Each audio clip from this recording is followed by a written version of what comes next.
Hey everyone, it's MJ, and the pen is mightier than the sword.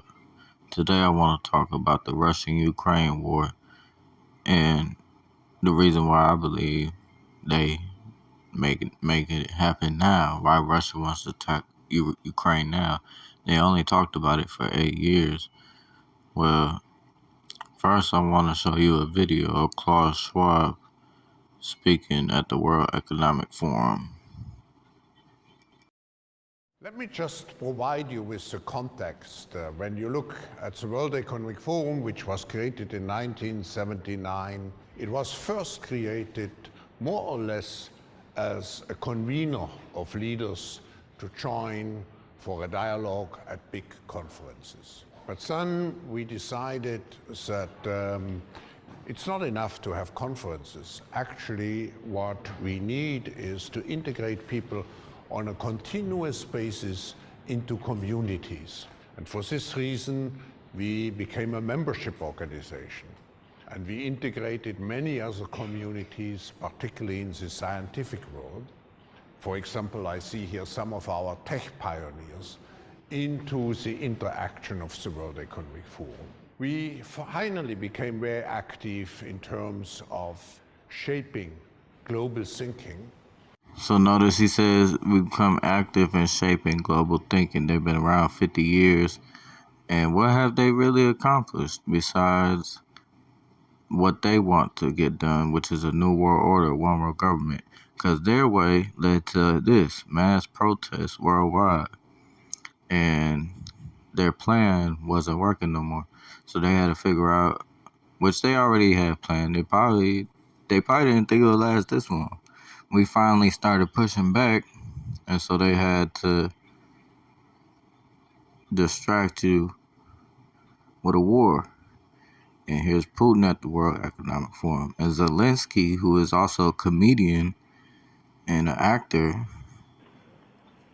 Herr Bundespräsident Hans Rudolf Merz, Federal President President of the Swiss Confederation, Prime Minister Vladimir Putin, distinguished heads of state, heads of government, dear friends, welcome to the World Economic Forum Annual Meeting 2009.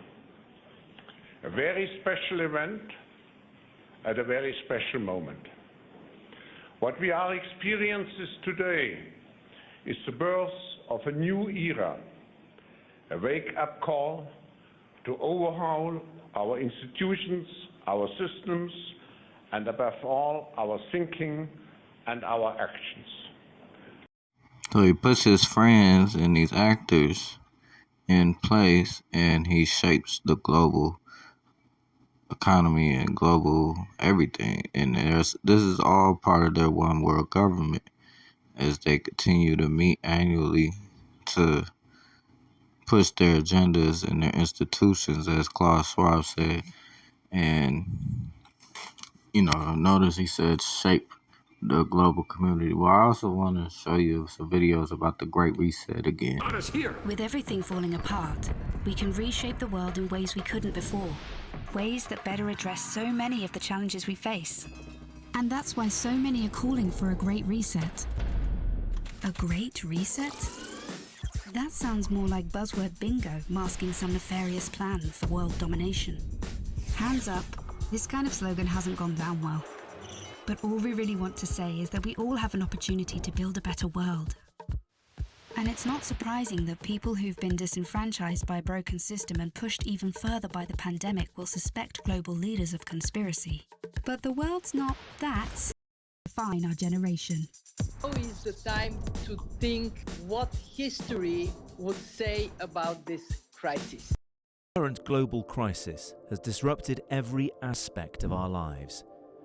The current global crisis has disrupted every aspect of our lives.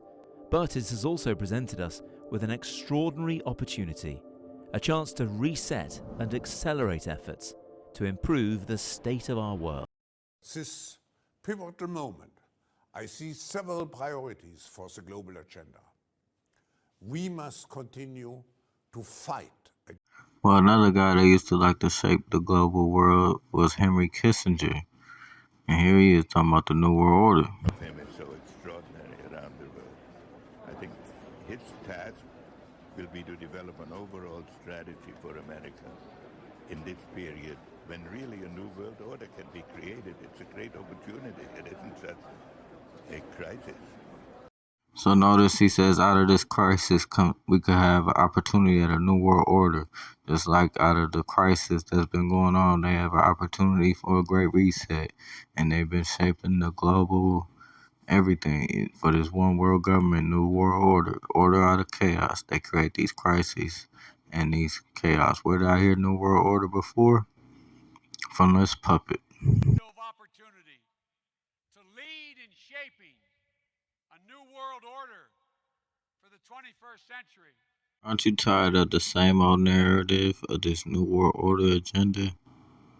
I'm sure I am. Where else have we heard it before? From these puppets. Time and time again about a new world order. And this is the best chance to begin to establish the new world order. And that's why this. And after 1989, President Bush said, and it's a phrase that I often use myself, that we needed a new world order. And how negative or positive it will be will depend on what kind of new world order we really create. I told you before, because I love it so much, they also created the Great Seal of the United States. And that Great Seal of the United States has on it, Novus Order Seclorum, a new order for the centuries, for the ages, forever. There is a chance for the President of the United States to use this disaster to carry out what his father, a phrase his father used, I think, only once, and hasn't been used since, and that is a new world order. And this present window of opportunity during which a truly peaceful and interdependent world order might be built. Now, I'm not saying Klaus Schwab is the one pulling the strings. I believe the devil himself is pulling the strings and are tugging away at these men, if they are even men or women anymore. They are probably demons in the flesh, more than likely. And we must stay vigilant and just pray, because we can't stop everything from happening, but we must expose people so they are not deceived. So we must remember Ephesians 5:11. Do not partake in the darkness of this world, but rather expose them. That's all I'm trying to do. Stay vigilant. God bless.